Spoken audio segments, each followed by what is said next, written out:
Welcome to the second of two videos showing part of my record collection. The group that I have today for you, I label the Gadget albums. These are albums that have a little trickery or a little fun play to them. This first one is the Buddha Dial-A-Hit.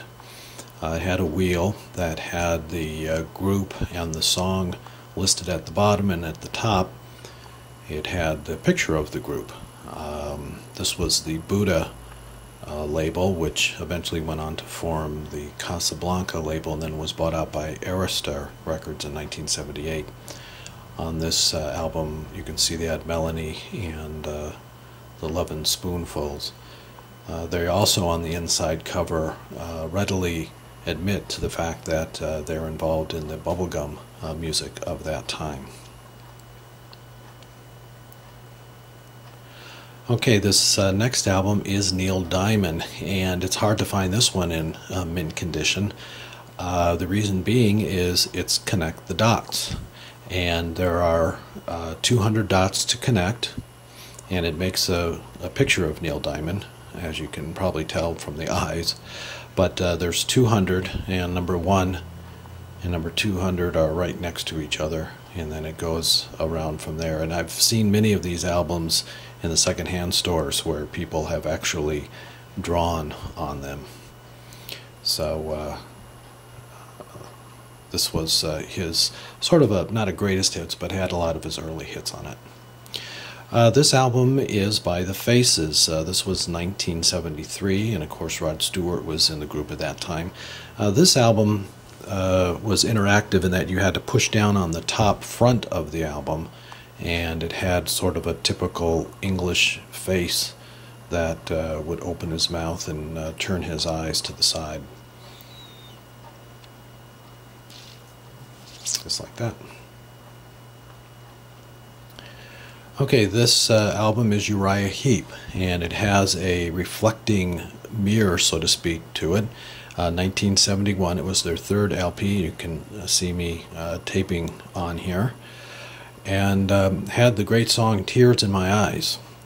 Later versions of this album just had a gray background where the mirror is.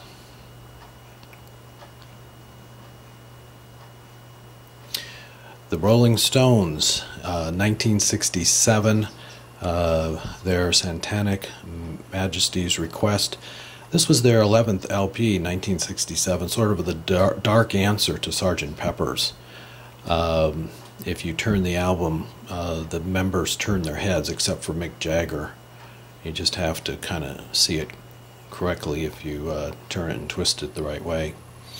Interesting, but on this album also was Steve Marriott, who was with the Faces, the Small Faces, and eventually Humble Pie, and also John Paul Jones, who later on went to help form Led Zeppelin.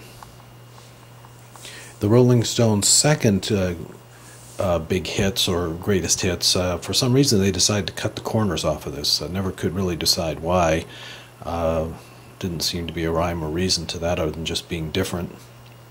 This was in 1969, and it actually, the production was during the time of Brian Jones' death, so on the inside they put a little quotation from Brian Jones in there. I'm sorry it's a lot of focus there, but showing that he died in 1969, and that's when this album came out. Okay, now staying with the Rolling Stones, we have the Some Girls album. This was 1978, their 23rd LP, and sort of controversial in that they used the pictures of Lucille Ball, Marilyn Monroe, Judy Garland, James Manfield, and Raquel Welch without permission, I guess, and got into some trouble with that. So the later versions, and the ones you find in the store now, they're blanked out with just colors. The Alice Cooper album, School's Out, 1972, was in the form of a school desk, and it has all the little notations that kids probably write on the school desk, and then if you open it up, it had the crayons, utensils, a comic in there, marbles, and a list of the songs from the album.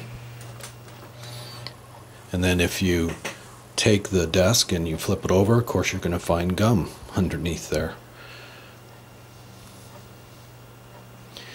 The follow-up to School's Out album was this one here, Billion Dollar Baby, and that was in 1973, and it was in the form of an alligator skin wallet.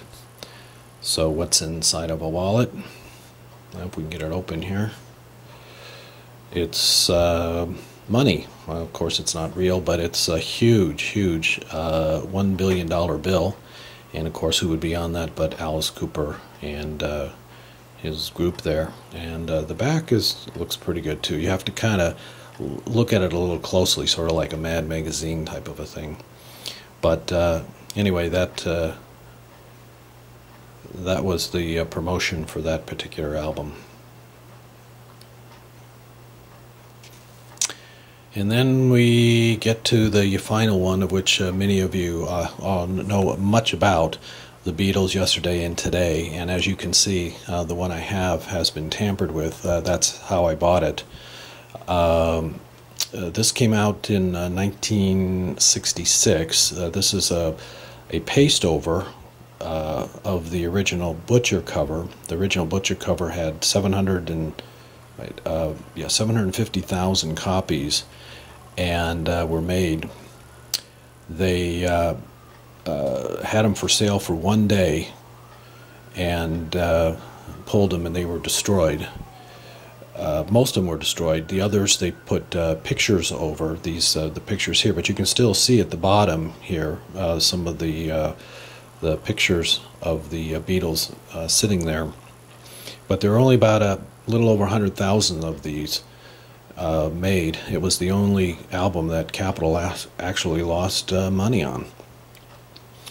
So unfortunately, as I say, this was bought in this condition, and I've pretty well tried to not take any more off of what somebody else did. So anyway, that are a few of the Gadget albums that I have in my collection, and I hope to get another video upcoming with some of the other ones that I have. Thank you.